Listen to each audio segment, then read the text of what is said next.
Ladies and gentlemen, this is the 12th and final round. Right hand, Golovkin steps in and down he goes again. Unbelievable. Mayweather makes him pay. What a rookie mistake. A sensational left hook by De La Hoya. It's fact. I'm the best. You know what I mean? Sometimes I don't want to believe it myself, but it's the truth. I'm the best. I'm going to show you how great I am. From Southern California, this is the Last Round Podcast.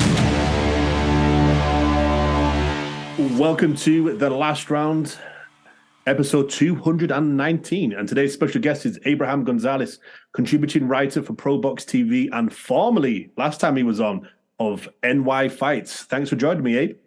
Hey, man, I appreciate you having me on the show once again. Excited to do this.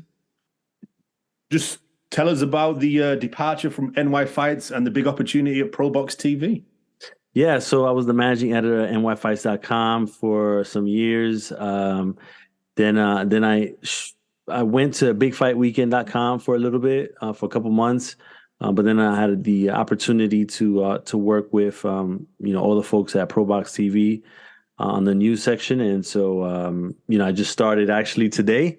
So this is like fresh news. I dropped my first article today.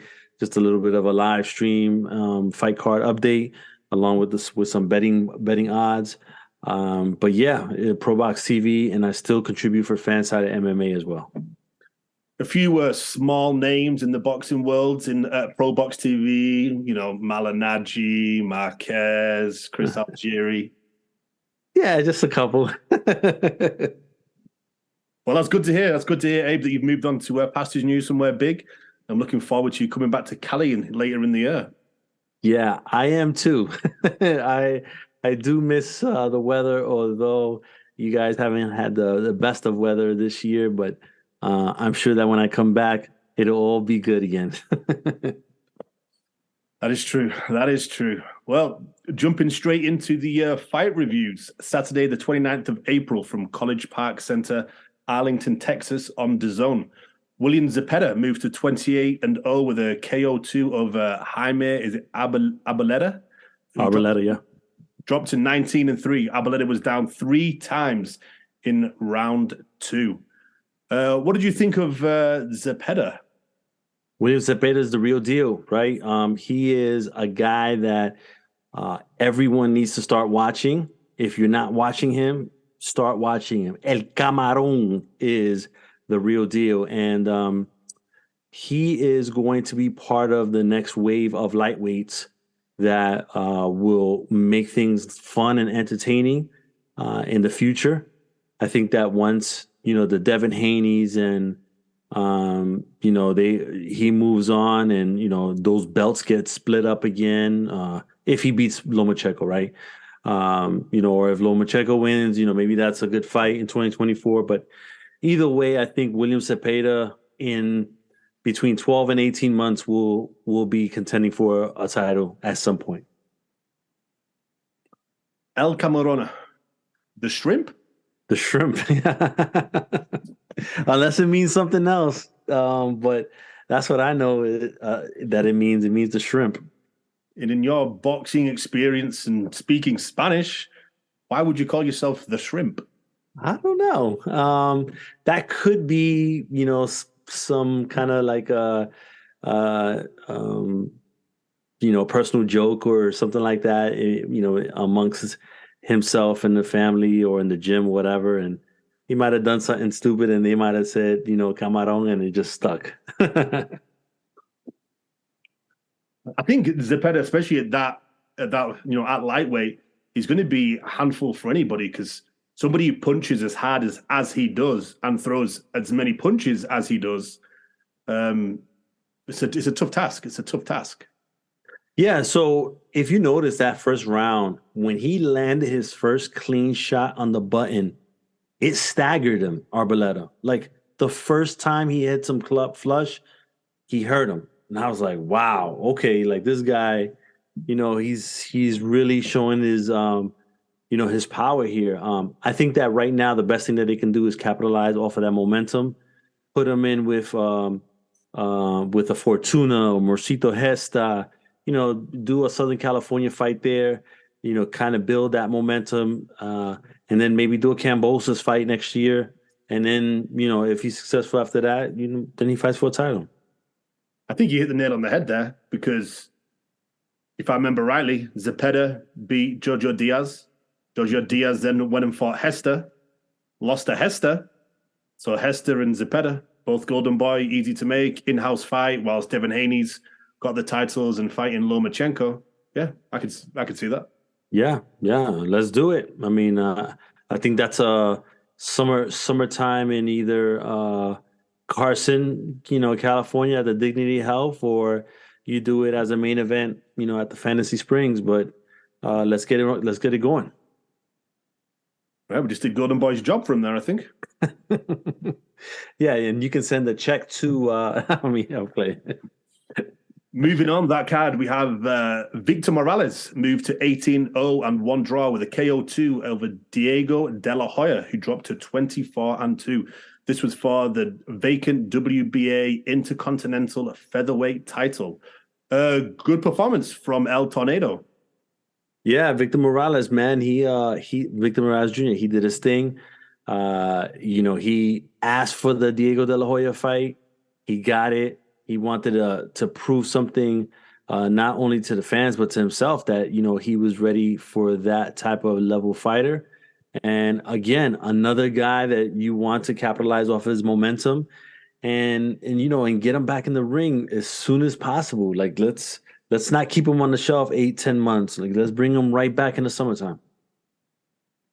What did you think of Diego De La Hoya coming into this fight? He had a bit of a layoff. He didn't look like he'd maybe been a little bit harsh, but he was a little bit soft around the waist, shall we say? Yeah, I think that Diego De La Hoya needs to sit down and ask himself some real hard questions, or bring in the closest people to him and have that conversation. He's either going to dedicate himself or rededicate himself, maybe drop down a weight class or two and try it out, or if he doesn't think that he can still put in the effort, then maybe he should just hang it up and maybe consider going into becoming a trainer or whatever the case may be, if that's what he wants to do. Hopefully he's put away some money and doesn't continue to fight because he has to. Yeah, because he's only 28, and if you rewind it back to 2017, he had that great victory over Randy Caballero. Yeah, but this is the thing. Sometimes people they get comfortable, man. They get comfortable, and it isn't until things are on the brink of going crazy, right, or really bad for you, that that's when you start to realize, oh, you know what? I need to really take this seriously. If not, I can get hurt. Or, hey, I just don't have the desire to get up in the morning and do this every single day. I want to do something else. And if that's the case, that's okay. No shame in that, right? There's no shame in that. But don't put yourself in a position where you could potentially get hurt if you're not taking it seriously. And since we're playing matchmaker today, where would you go next with Victor Morales Jr.? Ooh, I'm trying to think. Man, we're talking. I might have to look up some names because, there's so many different guys moving up and down in those everywhere between 122 and 130. It seems like I would have to really look and see. No name comes up to me right now, but. I would, if there's going to be somebody, it would have to be in the top rank side. And Golden Boy does do business with Top Rank. So, remember Christopher Diaz? Christopher Pentufo? Yeah. Yeah, I mean, that's a good fight. He's still, I think he was, what was he doing?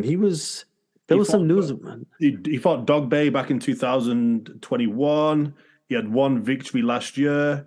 He's ranked 25th in the world on box. Yeah, but there was some news about him recently.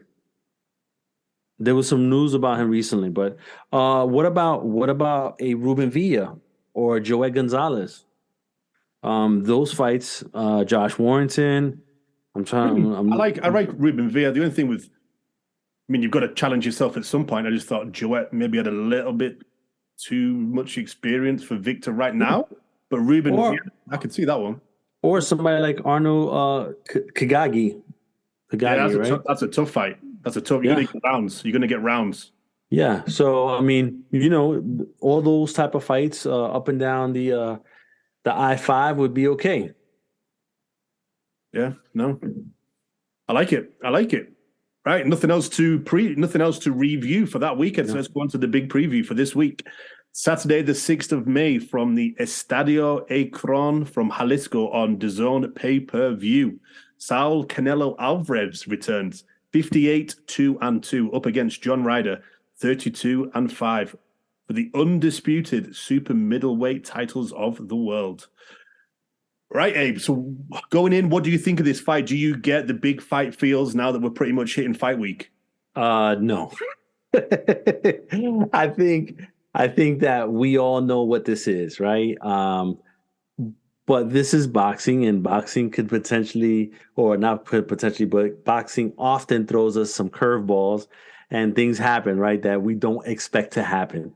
I don't think that this is going to be one of those nights, but you just never know. And I think that everyone is more concerned with what's next after this than anything else. Now, but I'm going to throw it back to you, though, for you to tell me why people should even care about John Ryder, because not a lot of folks know anything about him on this side of things, right, of the globe. But you being from across the pond, maybe you might know a little bit more than the average Joe. I think the only thing going for John Ryder in terms of why he should be there is he's kind of done it the hard way. He's worked his way up several times, got up to British level, lost, had to go back, rebuild. And, he did that. And there was even times that I heard that he was looking at retiring, wife, kid. And then, money wasn't coming in. The boxing wasn't working out at that point in his life. And I believe that he'd looked at doing like security and stuff like that and getting like a full-time job and maybe stepping away. But, he kind of stuck at it, and he had that, like, this is really kind of his, Rocky Balboa style moment where he's taken those losses, he's come back, he's rebuilt, he's believed in himself, and now he's got that big stage, that big payday. I don't think many of us think he's going to win, but he's going to get paid handsomely where, if he doesn't kind of waste it, he should be set for life. And maybe even his children will be set for life as well from the payday he's probably going to get for fighting Canelo.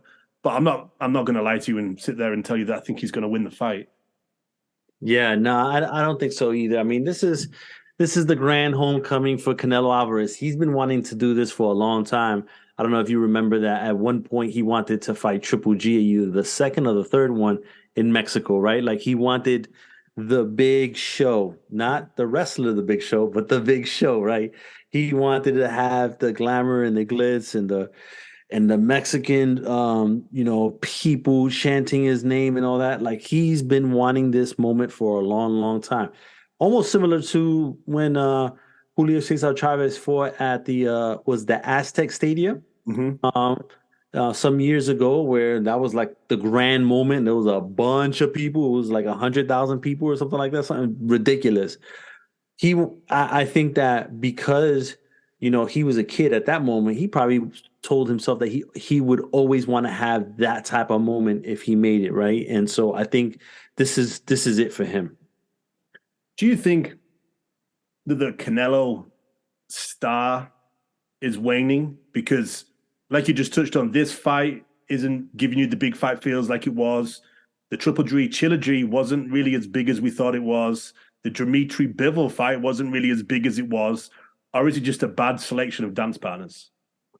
I think for the American boxing fan, it's kind of like, okay, they're kind of getting over the Canelo thing.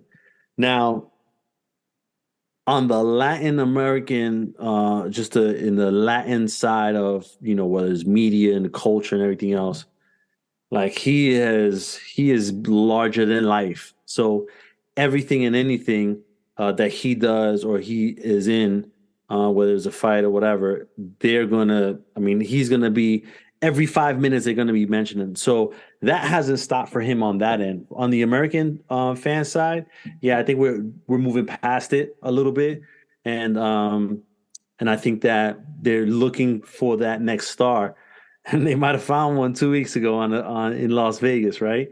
But yeah, I think that it's passing a little bit on the American side. Latin America, I think he's still one of the biggest names out there.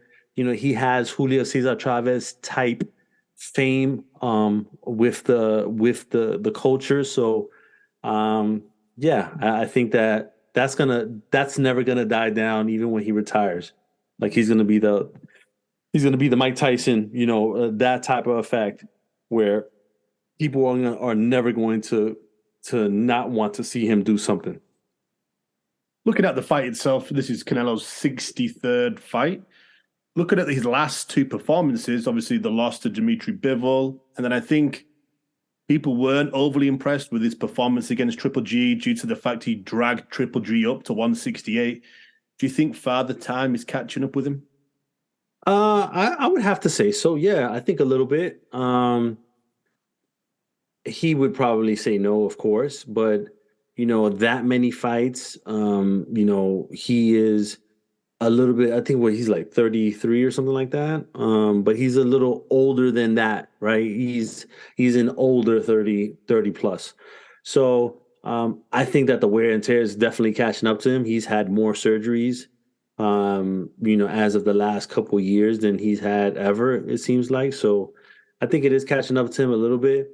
And that's probably why he wants some of these like legacy fights, and you know, trying to capture, you know, more gold at different weight classes and stuff like that. So,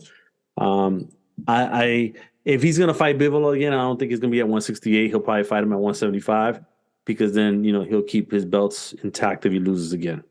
But if he says, hey, let's do 168 and takes that chance, man, more power to him. I'd be really interested. Just to put it into perspective, like you said, he turned pro in 2005, and his pro debut was against, do you know? No. You should. Abraham Gonzalez.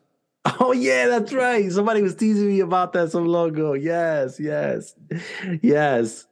do remember that now. Yep, that is a fact. Yeah. And I promise you folks, it wasn't me. No, that just shows you that, look, he's been a pro for 18 years. See, like you say, those last two performances could be, you know, by the time catching up with him. And it could be a fight like this where John Ryder is just there, the right place at the right time. Canelo's coming back from, you know, operation on his hand, I believe.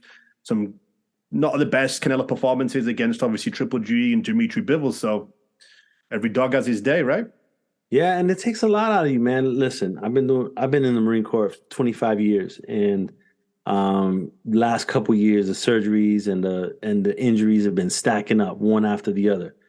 Your body can only be working so hard at a certain level for so long before it starts breaking down, just like a car engine, right? And so there's nothing wrong with that, but I think Canelo is starting to break down a little bit, and you know, the wear and tear is starting to catch up to him. Do you think with how professional Canelo is, but the fact that this is the big homecoming, like you said, do you think that'll give him added pressure? And due to the fact that he's the massive favorite going into the fight?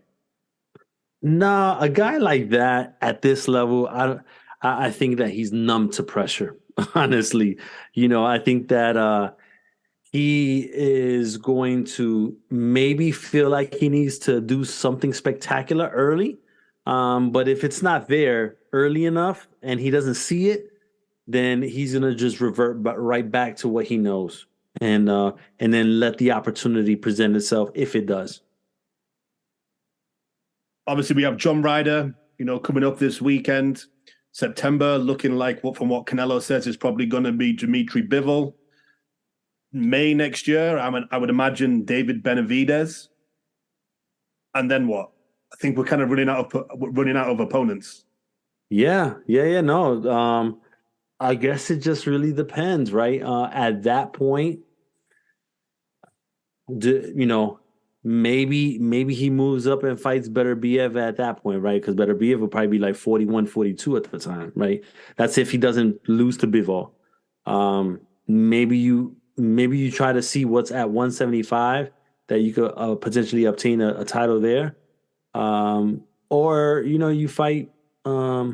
If Badu Jack is still the cruiserweight champ, maybe you fight Badu Jack next year, right? And just go for another title. Who knows? But I think that he is going to be smart about it and just look at what opportunities are available. And he's not going to do anything different than any other fighter has done in years past.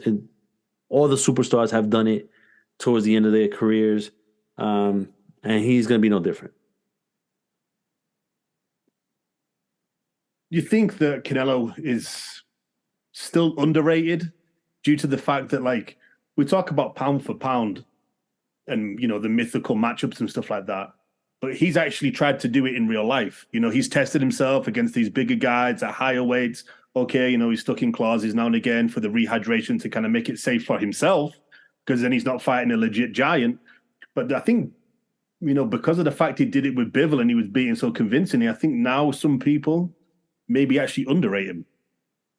Yeah, I don't know if I would say underrated. I think a lot of people aren't giving him his just due or have taken that away from him. And I don't think that is fair, because he's taken on the biggest challenges, right? Yeah, he went through his row of not so great fighters, but it's not his fault that they had the title, right? So, hey, they had the title.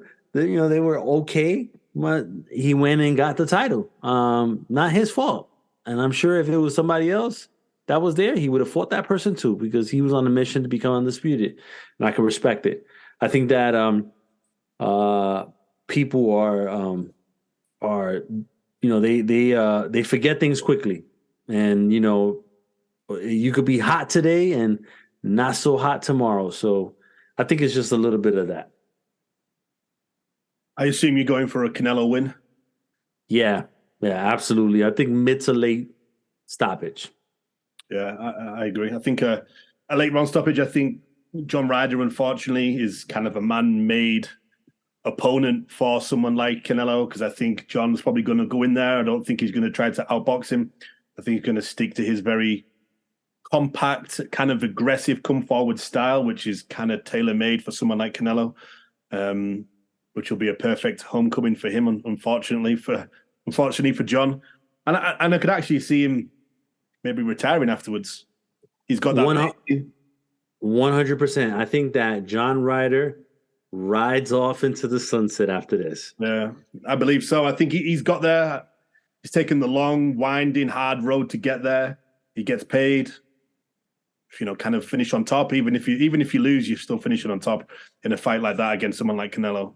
100%. Yeah. Next up on that card, we have Julio Cesar Martinez, 19-2 against Ronald. I think it's Batista, who's 15-2. This is for the WBC flyweight.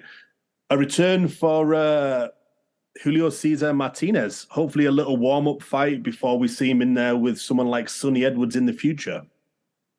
Let's hope he makes weight.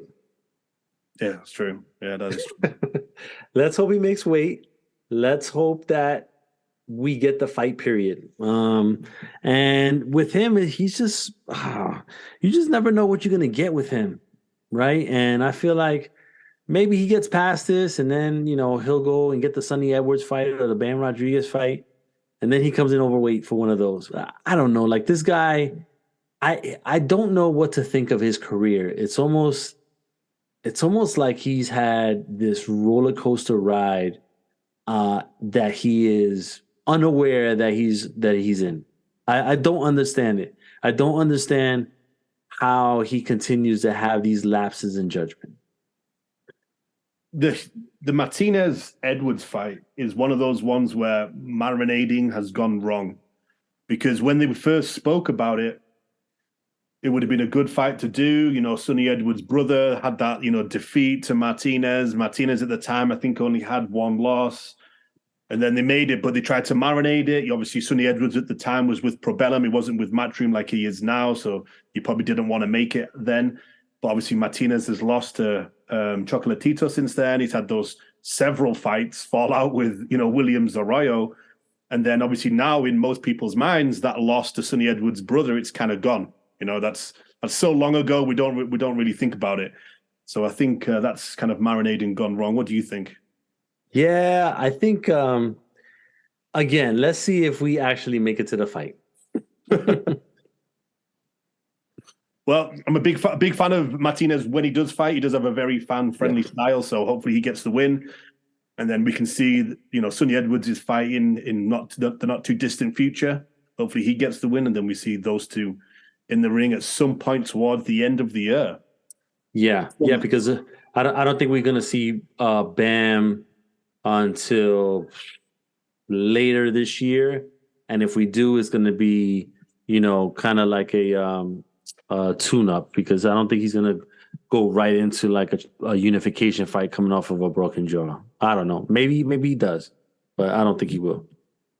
No, you've got to give him that, right? He's got to get in there. He's got to have that self-belief, right? Get him in there, let him take a few shots on it in the smaller gloves.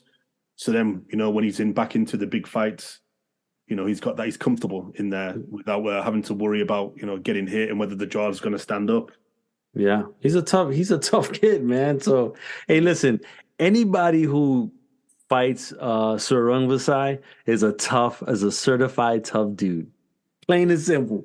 Like, that's it. He fought Sarung Vasai. Hey, I don't care who else he fights. In my book, Bam is one of the toughest dudes out there, period. Yeah, last year was his year. Yeah. Look at the guys he fought over the last 18 months or so. Okay, if he would have just had a little bit of a better performance in that September fight, he would have won the fight of the year. Yeah.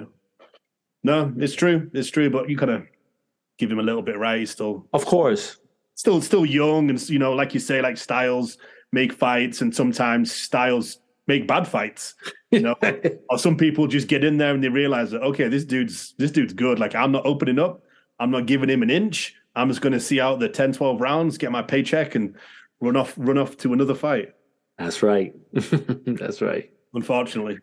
Yeah. Also on the card, Gabriel Golas Valenzuela, 26-3-1, is in against Steve Spark, 16-2. This is for the WBA Intercontinental Super Lightweight title. What do you think of this one, Abe? Oh, man. Honestly, the only other fight that I'm concerned with on this card is the Nail. That's it. Like, I'm not like super invested in these other fights. I'm just like, I'll just muscle through with them. But like, honestly, the only one is the Nail. I want to see him and see what he looks like, because he has a very interesting story, a very interesting comeback, I should say. One that I think I'm going to get into this week on Pro Box News, and I'm going to write it up because I think he has time. He has good timing. Let's just say, and I'm going to go with that. Well, let's turn our attention to that one. Like you said, the Nail is back, 18-1 against Richard Bolotniks, 19-6-1. UK listeners know Bolotniks. He's had a lot of fights with a lot of the guys over in the UK. The Nail is back, obviously after being WBC champion. Lost the title, what was it, 2 years ago? No, it was longer than that. 2019. He got TKO in the 10th round against Ada Beterbiev. That was 4 years ago. Yeah. So the story I saw, I was at his comeback fight was in February of this year. I was there. He won a 6-round decision on a Marv Nation card in Pomona. Pretty much said that he retired due to COVID came. He had several fights delayed, had no idea when he was going to come back. He had some investments over in the Ukraine that were doing pretty well, earning him good money. He had a young family. He's kind of like, how much do I need it? He's like, okay, I'm just gonna step away. I'm gonna retire. And then those investments weren't going great due to COVID. So he jumped back in, started sparring with Canelo and Zurdo Ramirez. And then they pretty much turned around to him and said, like, hey, you've still got it, dude. Like you could still do a bit. Eddie Reynoso signed him up, jumped at the chance. Eddie signed him up and is also coaching him, Abe? I think so. I haven't like deep dived into it, but I think he is. I think he's either coaching him or he's kind of like co-coaching, like managing him. I think mostly. Yeah. So he came back in Pomona, did it pretty much. It's just you could see that he was just kind of going through the motions. Kind of he wanted to do all 6 rounds instead of kind of get the guy out of there just to get the old engine going again. You know, oil that engine. Like you know that, Abe, after what you just touched on about the body, right? Yeah. Yeah, it's good to see him back, and I think this one is going to be one of those ones where you get in there against Bolotniks. He's not going to lie down for you. So I think this is the fight that tells him where he is, right? Whether he'll be ready for another title run or not. I think this is the fight that will tell him that. Yeah, 100%. I agree with that. It's a good fight, and it's an interesting division. You know, if he comes back and he looks good against Bolotniks, you know, I think he's about 35, 36 years old. So he's probably got a year, 2 years, something like that in him. Yeah, but he's 36, but you know, 4 years of no wear and tear, right? So he's really like 32 in boxing, you know, as a boxer. And so I think that, you know, he can still go a little bit longer, and not because he had that 4 year gap. It's going to be interesting because, you know, if he comes back and, you know, does well against Bolotniks or, you know, Gillet's, you know, Bolotkin's out of there, then does he just skip the rest of the division? Does he just go straight to the top? You think the WBC or one of the sanctioning bodies will let him? I think not until he probably gets like one more fight, 1 or 2 more fights, and they may start looking at him like, all right, we need to bump him up. Yeah, it's definitely an interesting division. You know, he's a good fighter. He was a good champion for a long time, and I think everyone wanted to see that stylistic matchup with Bivol. Yeah, and I think. Yeah, and that's something that I want to get into right there. When I write it up, is I think that's what he's looking at, right? I don't think he's looking at it better be a rematch. More so, I think his style meshes with Bivol more than anything else, and that might be the fight to make. I wonder if Canelo brought him in to mimic Bivol. Yeah, that could be it. But also, you know, he hits hard too. They don't call him the nail for nothing. So yeah, I mean, who knows? Who knows? Canelo, Eddie Reynoso, those guys are smart guys. They haven't been in this business this long, not making smart decisions. So, and when you think back to it, you know, the fight that he had with Adonis Stevenson was obviously when, you know, the tragedy happened to Adonis Stevenson. And, you know, when you've gone through that, I'm sure that's probably one of the reasons at the time that, you know, the Nail probably thought to himself, you know what, COVID's coming, I'm going to step away, you know, when you've gone through something like that in one of your actual fights. Yeah, I mean, honestly, like he took a real beating on that Better BF. He got beat up. And when you get beat up like that, not so much like in the face, but like on the body, and you know your insides are feeling different. It makes you want to reevaluate some things, right? Makes you say, you know what, maybe I should take a step back for a minute and look at something else. And not only that, but you know he's got a family, right? You know his family probably said, hey, you know, wife was like, you know, why don't you know we made some good money here? Why don't we try doing something else for a little bit? And if it doesn't work out, you could always come back. 100%. 100%. Also that weekend from Birmingham, England on Sky Sports, we have Joshua Buatsi making his boxer debut. He's 16-0 up against, I think it's Pawel Stepien, who's 18-0-1. Joshua Buatsi back at last. Somebody that definitely has not jumped on the momentum after, you know, turning professional, after a good time as an amateur. What's your look as from the US side on him, Abe?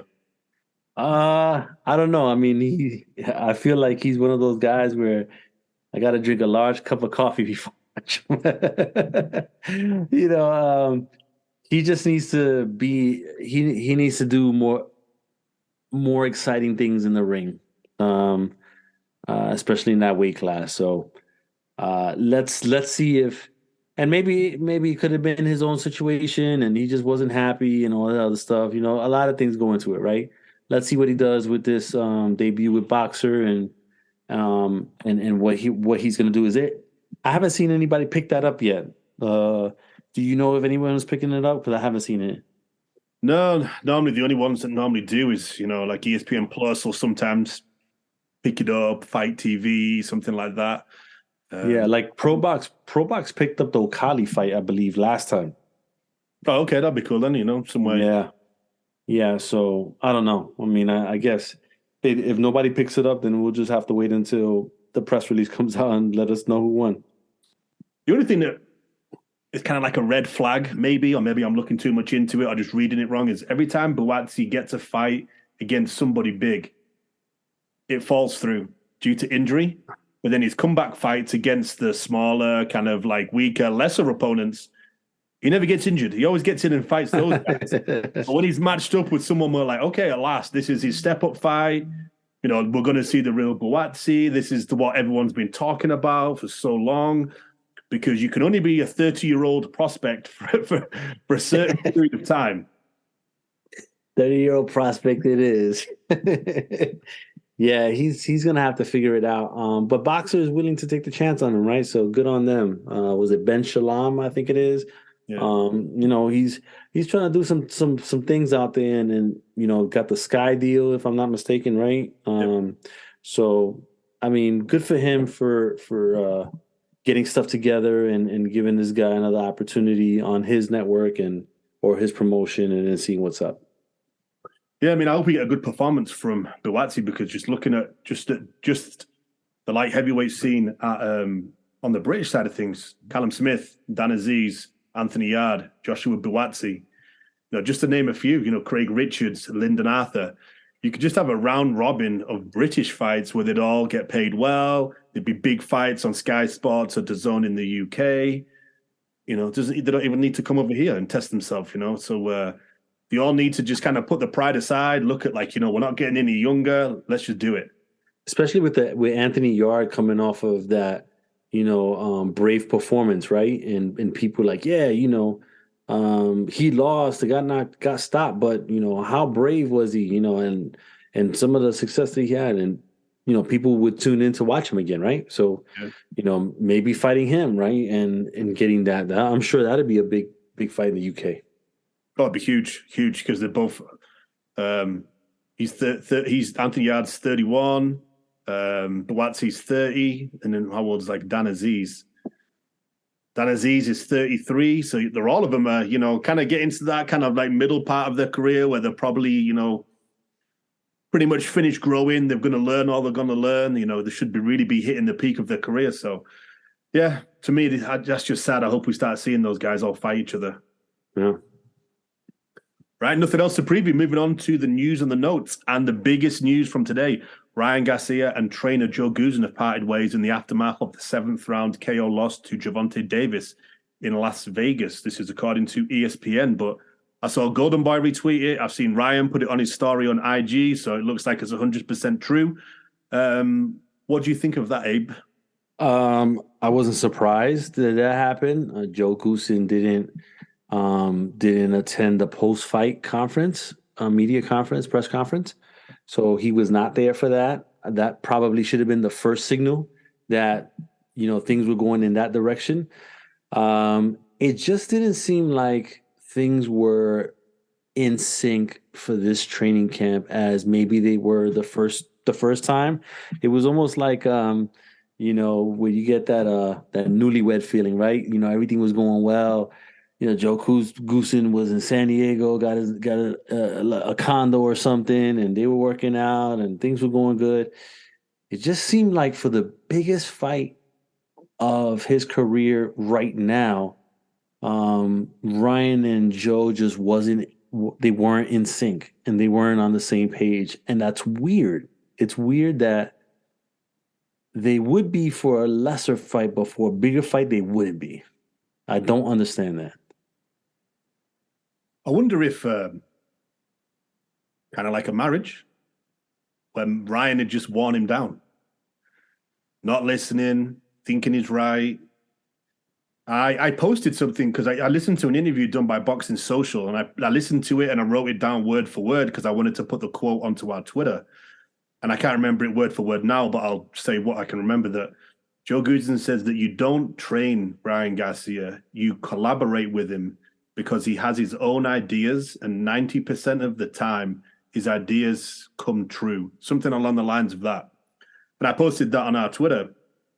And obviously everyone took that and they were just like, oh, okay, that's just like a fancy way of saying Ryan doesn't listen. Yeah, I mean, it kind of reminds me of Miguel Cotto back in the day, right? Towards the end of his career, where he was kind of like dictating his own training camp for the most part. And guys were just kind of, in the corner on fight night. I think it might have been something like that. I don't know. I'm a little baffled because, Ryan has been wanting this fight for 3.5 years, maybe even longer. I think when I first saw him when he was 6-0, and I think he started talking about fighting Gervonta Davis when he was like 8, 9-0. He's wanted this fight so long and so bad.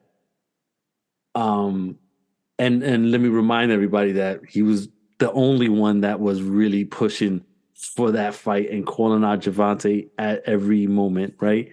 Because none of the other 135 pounders were doing that. Let's just be clear about that.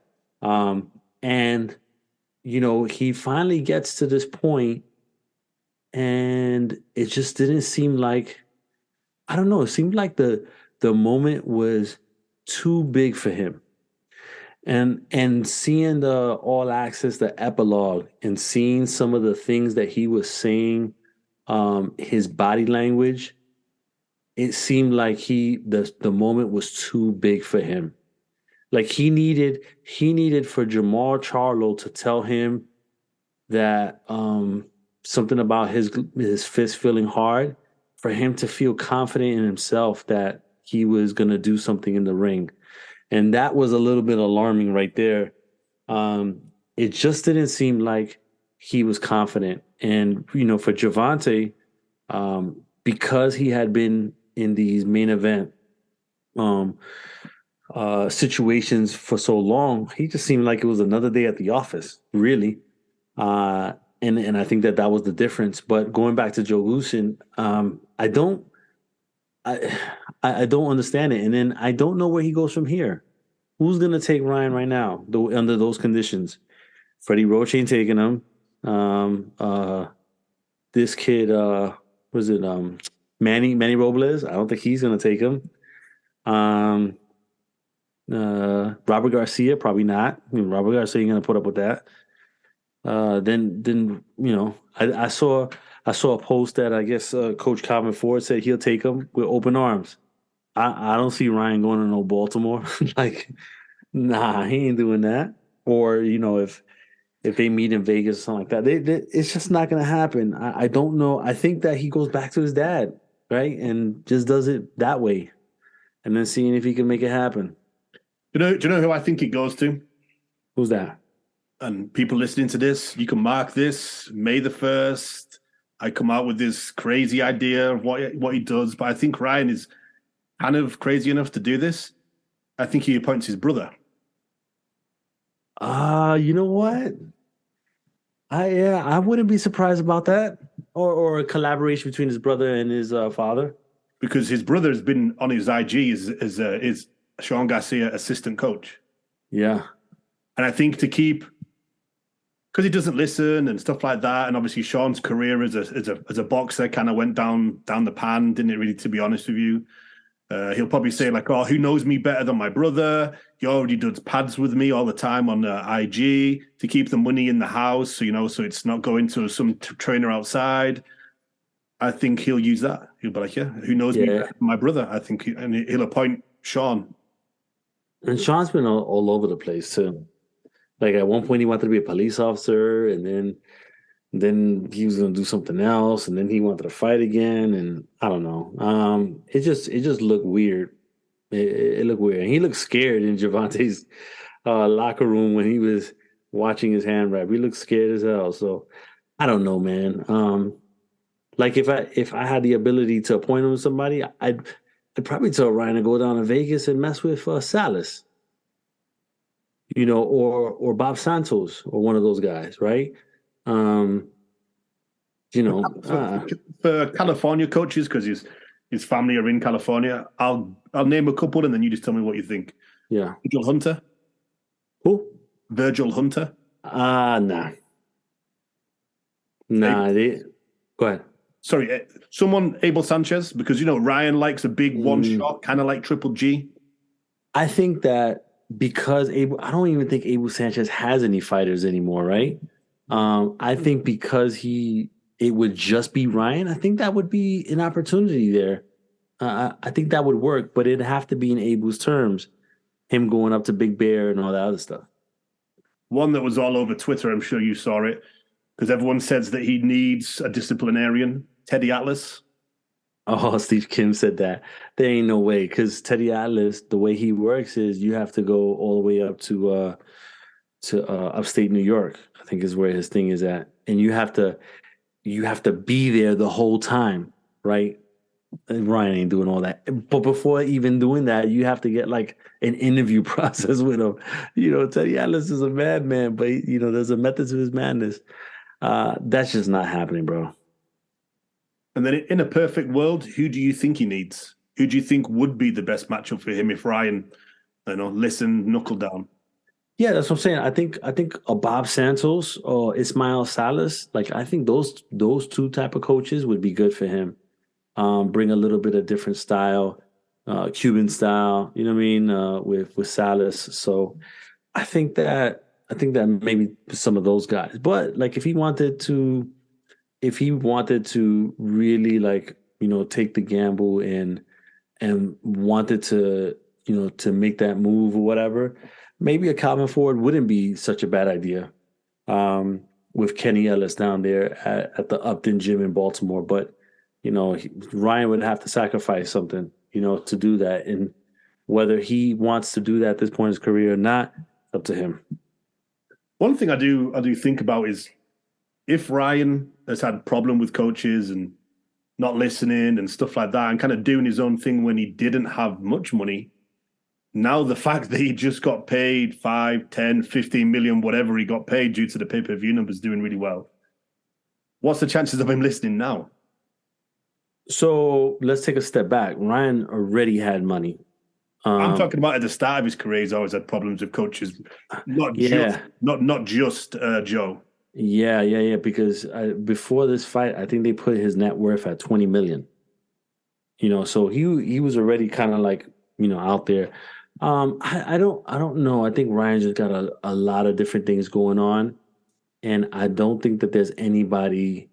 I don't think he has anybody in his immediate circle that can mentor him like a big brother. Right. And I think Canelo was doing that. But then Ryan, wanted more attention from Eddie, and he couldn't give him that because he was working with Canelo and stuff. So I just think he needs kind of like a big brother mentor to just kind of be there for him. Because I think there's too many people that tell him yes. I think if he keeps boxing, I think over time he'll just mature, won't he? He'll get to like 26, 27, 28. Hopefully by then he'll look back on some of the mistakes that he's made, and he'll probably have experienced a lot more over those next few years. And like everybody, eventually we mature, and he'll probably settle down with some coach. Then, do you think there's a chance he doesn't box again? I think that he is going to give it a go for one more fight, but depending on the outcome of that will determine the answer to that question. And if he doesn't look good and he's heavily criticized for it, I think maybe at that point he looks at another avenue, maybe similar with boxing or or something along the lines with pop culture for him to, continue to bring in that money and then kind of right off to the sunset. Maybe make movies and shit like that. Since we've match made everybody tonight and done Golden Boy's job, who would you think would be a good welcome to the 140 division for Ryan Garcia? Ooh, so this is the thing. Golden Boy doesn't have a whole lot of solid 140 guys. You know what I mean? If you look up and down the list there, a lot of them are with the PBC and Top Rank. Now, if Ryan didn't want to waste any time and said, "Hey, I want a like a real, test in the fall," I would put him with Arnold Barboza Jr. Yeah, Ryan against Arnold. That's a tough test. But the only thing about Arnold is he does get hit. Yeah, he can get hit. So you could be losing 8, 9, 10 rounds to Arnold. But then you've just got that light goes out, because he is. I mean, Ryan can punch. Ryan can punch. So. Yeah. That's what I'm saying. I would love to see that fight. I'm just looking here.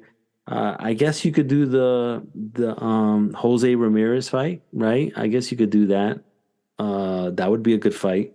You're not giving him any gimmies to welcome to the 140 there, Abe. Yeah, well, I mean.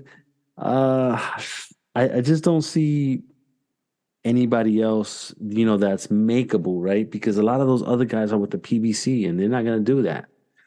They're just not going to do it. So I'm looking at top rank guys that, he can fight potentially. Yeah, it's very light, the 140 for any Golden Boy guys. I don't know, unless he fights what's his name? Is it Antoine Russell? Isn't Antoine Russell at 140? Yeah, Gary Antoine Russell. Yeah, he's ranked number 5 by BoxRec. Yeah, maybe a fight like that. But then again, PBC, right? You run into those problems. I just don't see.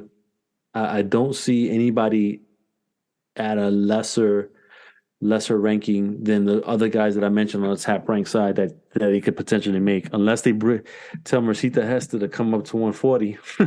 So, or Jojo Diaz or something like that. I don't know.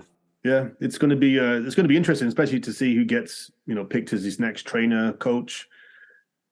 And then when he's going to come back, is he going to come back and just be like, you know what, I'm just going to try to cash it out. I'm going to take the biggest fight I can for the biggest money at 140. Or does he, choose a new coach, choose a nice little layup to a certain extent so that you can see how him and the new coach gel and then slowly but surely kind of work the way back up. I think when they pick the opponent, you can maybe kind of tell which way they're going to go. Yeah. I think that he goes to the dad, bro. Like, I think he just re-injects his dad as the primary coach again. Woodsy mentioned something. Michael Woods from NY Fights, he mentioned something earlier today that I caught on to when he wrote this piece about the Joe Goosen departure at the end. He says, he was like, he said, I picked up something which may or may not be pertinent, but he was like, Goosen would impart insight to Ryan Garcia between rounds, but he would look to Ryan's dad, Henry. He also told Henry to wait to let him finish a thought toward Ryan. Maybe Goosen felt attention because Henry was trained, has trained Ryan since, he was born or whatever. So there could be something there about that, right? Maybe his dad, felt like, he needed to inject himself more because it was the biggest fight of Ryan's career. I don't know. The whole situation just seemed weird and not as focused as he needed to be. And then the whole rib situation, I don't even know what to make of that. They pointed out the rib on the hot mic on the epilogue, so I don't know. Also on the news and notes, former WBO light welterweight world champion, Mile High Mike Alvarado, lost on his BKFC debut. After the second round, the doctor called it a day due to cuts and injuries on his face and head. Did you catch it, Abe? No, but I saw the highlights, and he looked like his face looked like hamburger meat. It's sad. I hope that he wasn't doing it because, he needs the money. If he did, I hope that he made enough so that he doesn't have to continue to do that. But Mike Alvarado should have stopped fighting a long time ago. And the BKFC, the bare knuckle, that's a tough gig. And I don't think that he should be doing that anymore. Were you a fan of the bare knuckle? I watch it every once in a while. I'm not a super fan, but I'm not opposed to it. I will watch it if it's on. I believe it or not, I would watch that before I watch the UFC or MMA. I just can't get into that stuff. But the BKFC, I'll watch it. So, if it's on, I'll watch it and I'll catch it. They usually have some good entertaining action on there, and people get busy. No, that's true. Yeah, the short, fast rounds. Yeah. Jake Paul and his promotion are launching a new boxing series called Most Valuable Prospects, and this will highlight top up-and-coming fighters. The series will begin on May 26th in Orlando, Florida, and will be headlined by Ashton, is it Sylvie? Sylvie. Sylvie. There'll be 4 cards this year promoted by Most Valuable Promotions and Box Lab Promotions, which will all be on DAZN. Even more boxing, Abe. Even more boxing. I like it. Basically, he's saying that he's getting into the club show business. That's all he's saying, right? He's doing club shows now.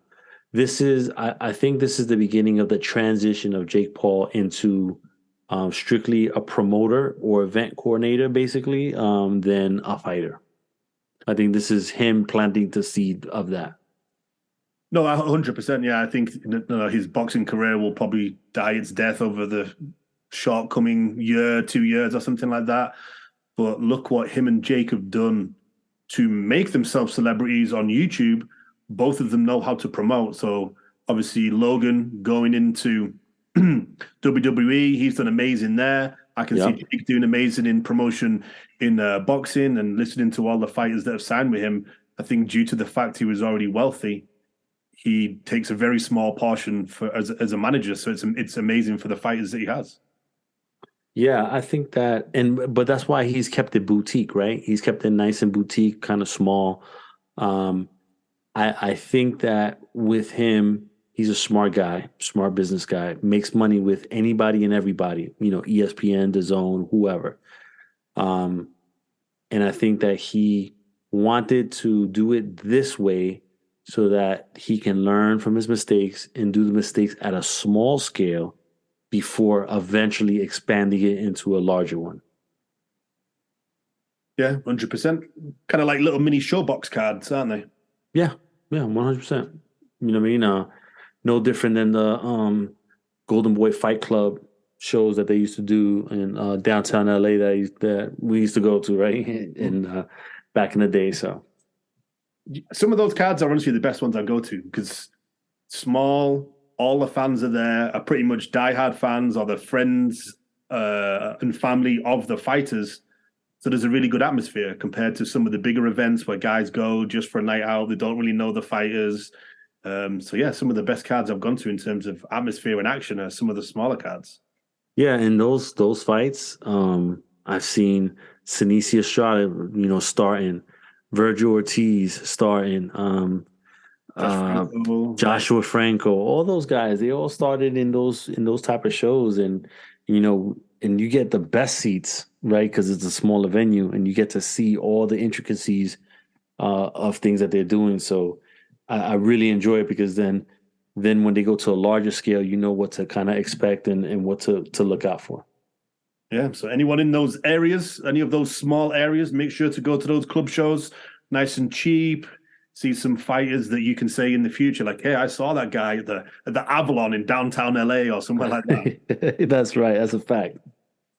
Well, Abe, I appreciate you giving me an hour of your day, especially since you're on the East Coast, so you're 3 hours ahead. If you want to tell everybody where they can, find your work, all the social media handles, anything you've got coming up. Yeah, man. Listen, first, I appreciate you having me on the show. You can follow me on Twitter at AbeG718. Follow me on Instagram as well at AbeG718. I have work on fansidedmma.com, proboxtvnews.com. And just excited, see what the future lies. And I appreciate it again for you having me. We are at The Last Round 12 on Instagram and Twitter. And be sure to join us next week. I think the only big fight coming up next week is Jason Maloney against Vincent Lalibao in the Stockton Arena, Stockton, California. But from us, thanks, Gabe, and we'll catch you next time. This is The Last Round. Thanks for supporting and listening to the show. Follow us at The Last Round 12 on social media. Rate, review, and subscribe. This is The Last Round Podcast.